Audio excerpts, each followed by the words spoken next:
السلام علیکم ویورز، کیسے ہیں آپ سب لوگ؟ آج ہم آپ کے لیے ایک وظیفہ لائے ہیں جس میں ہم آپ کو آپ کی مشکلات اور حاجات کا حل بتائیں گے۔ اس وظیفے میں ہم آپ کو آپ کی مشکلات اور حاجات کا حل بتائیں گے۔ یہ ہمارا بہت ہی مجرب اور قیمتی وظیفہ ہے۔ اس وظیفے کو ہم نے ایک نورانی عمل سے حاصل کیا تھا اور جن شاگردوں کو بھی دیا، سب کی مشکلات پریشانیاں حل ہوئی ہیں۔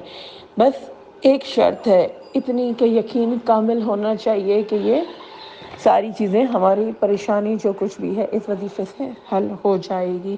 یہ 11 دن کا وظیفہ ہے اور اس کو کسی بھی دن کسی بھی وقت شروع کیا جا سکتا ہے، لیکن روزانہ وقت اور جگہ ایک ہونی چاہیے۔ یہ سب آپ کو خود کرنا ہوگا۔ اسلامی وظائف اور عملیات میں کامی کی دو بڑی وجوہات ہیں۔ ایک تو یہ اسلامی وظائف جو ہیں وہ دعا کی حیثیت رکھتے ہیں، تو دعا کی مقبولیت کے لیے جو شرائط ہیں ان کا پورا ہونا ضروری ہے۔ دعا کی شرائط ہیں ان کا پورا ہونا ضروری ہے یا نہ پورا ہونا۔ اگر آپ سب شرائط پر عمل کرتے ہیں اور پھر بھی آپ کا وظیفہ ناکام ہو جاتا ہے تو اس کا مطلب کہ یا تو آپ کا وظیفہ درست نہیں، یا پھر آپ نے بغیر استاد کی رہنمائی کے پوچھے اجازت لیے بغیر کیا ہے، یا پھر آپ کا مقصد آپ کے حق میں بہتر نہیں ہے۔ اللہ آپ کو اس پر صبر کرنے پر اجر دے گا یا دنیا میں ہی اس کا آپ کو بہترین نعمت بدل دے گا۔ یہ نورانی وظائف صرف جائز کاموں کے لیے ہوتے ہیں۔ اچھا جی، اب ہم چلتے ہیں وظیفے کی طرف۔ لیکن آپ کو یہ سب کچھ بتانا ضروری اس لیے بھی تھا کیونکہ آپ لوگوں کی سمجھ میں نہیں آتا ہے، پھر آپ لوگ بار بار ایک ایک سوال کرتے رہتے ہیں، فون کرتے ہیں، میسیجز کرتے ہیں، تو اس لیے میں چاہتی تھی کہ آپ کو ہر چیز ڈیٹیل سے بتا دی جائے۔ اچھا جی، وظیفے کی طرف چلتے ہیں۔ سب سے پہلے آپ کو غسل کرنا ہوگا، پھر آپ وضو کریں، پاک صاف لباس پہنیں، الکحل سے پاک خوشبودار عطر لگائیں اور ایک الگ کمرے میں پاک صاف جگہ پر جائیں نماز بچھا کر اس پر بیٹھ جائیں۔ وظیفے کے دوران کوئی بھی بدبو، کوئی خراب خوشبو نہیں آنی چاہیے۔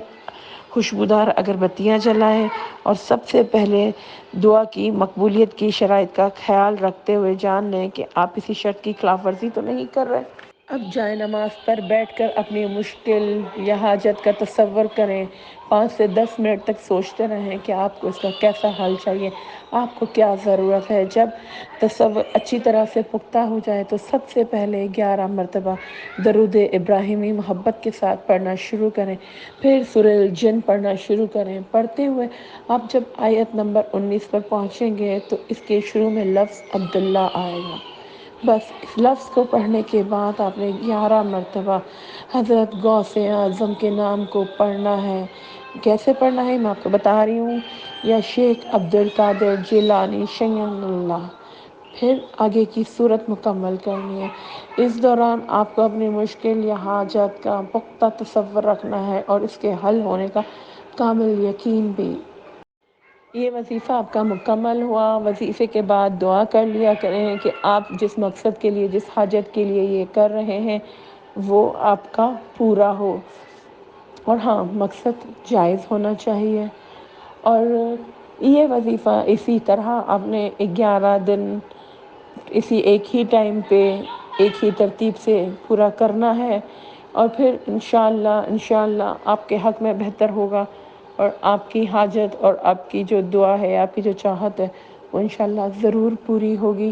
ہاں، بس دعا کی جو خاص شرائط ہیں ان کا خاص خیال رکھیں۔ جو وظیفے کا طریقہ ہے اس کا پورا پراپر طریقے سے آپ خیال رکھیں، کیونکہ یہ بہت زیادہ ضروری ہے۔ کسی بھی عمل کے لیے ان ساری چیزوں کا، ان ساری شرائط کا پورا ہونا بہت زیادہ ضروری ہے۔ آپ یہ سب کچھ کریں اور مجھے ضرور اپنی دعاؤں میں یاد رکھیے گا۔ آپ کی اپنی باجی۔ اللہ حافظ۔